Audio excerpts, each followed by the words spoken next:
சூரியனுக்கும் சனீஸ்வரனுக்கும் இடையே நடந்த அந்த போரினால் உலகமே இருந்து போனது. சூரியனின் அக்கினி பிளம்பை சனீஸ்வரனின் கருமேகங்கள் தடுத்து நிறுத்தியதால் பூலோகத்திலும் தேவலோகத்திலும் வெளிச்சமே இல்லாமல் போகிறது. ஒரு சிறுவன் சூரிய பகவானையே எதிர்ப்பதா என்று இந்திரன் நடுங்குகிறான். இந்த சிறுவன் வளர்ந்தால் என் இந்திர பதவிக்கே ஆபத்து வந்துவிடும் என்று எண்ணி மற்ற தேவர்களுடன் கைலாயத்திற்கு ஓடுகிறான். அங்கே தியானத்தில் இருக்கும் சிவபெருமானிடம், சுவாமி, சூரியலோகத்தில் ஒரு அசுர குழந்தை பிறந்து சூரியனையே விழுங்க பார்க்கிறது, உலகத்தை காப்பாற்றுங்கள் என்று பொய்யும் மெய்யுமாக புகார் அளிக்கிறான். சூரிய பகவான் தன் முழு சக்தியையும் திரட்டி சனீஸ்வரனை அழிக்க பார்க்கிறார். ஆனால் சனீஸ்வரன் அசையாமல் நிற்கிறார். அவர் கண்கள் சிவந்து காணப்படுகின்றன. அநீதி இழைப்பவர் தந்தையாக இருந்தாலும் தண்டனை உண்டு என்பது போல் அவர் பார்வை இருக்கிறது. அப்போது அங்கே ஒரு பேரொளி தோன்றுகிறது.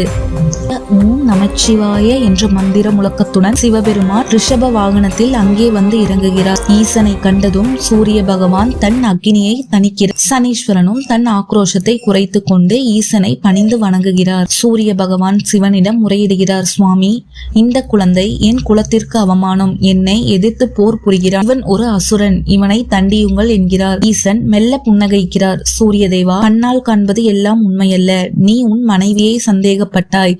உன் ரத்தமான மகனையே அசுரன் என்று முத்திரை குத்தினாய். ஒரு தந்தை தன் குழந்தையை கொல்ல நினைப்பதுதான் மிகப்பெரிய அநீதி. அந்த அநீதியை எதிர்த்து நின்ற இந்த சிறுவன் எப்படி அசுரனாவான்? இவன் தான் இந்த உலகிற்கு தேவையான நீதியின் வடிவம் என்று முழக்கத்துடன் கூறுகிறார். சிவபெருமான் சனீஸ்வரனை அருகில் அழைக்கிறார். சனீஸ்வரனின் தலையில் கை வைத்து ஆசீர்வதிக்கிறார். பாலகா, இன்று முதல் நீ சாதாரணமானவன் அல்ல. நீதான் இந்த அண்ட சராசரத்தின் கர்மபலன் அளிப்பவன். தேவர்கள், அசுரர்கள், மனிதர்கள் என யாராக இருந்தாலும் அவர்கள் செய்யும் பாவ புண்ணியத்திற்கு ஏற்ப நீயே தீர்ப்பு வழங்க வேண்டும் என்று அறிவிக்கிறார். ஈசன் சனீஸ்வரனுக்கு ஒரு நீல நிற கல்லாலான தண்டாயுதத்தை வழங்குகிறார். இதுவே அதிகாரத்தின் அடையாளம். இதை பார்த்த இந்திரன் முகம் கருக்கிறது.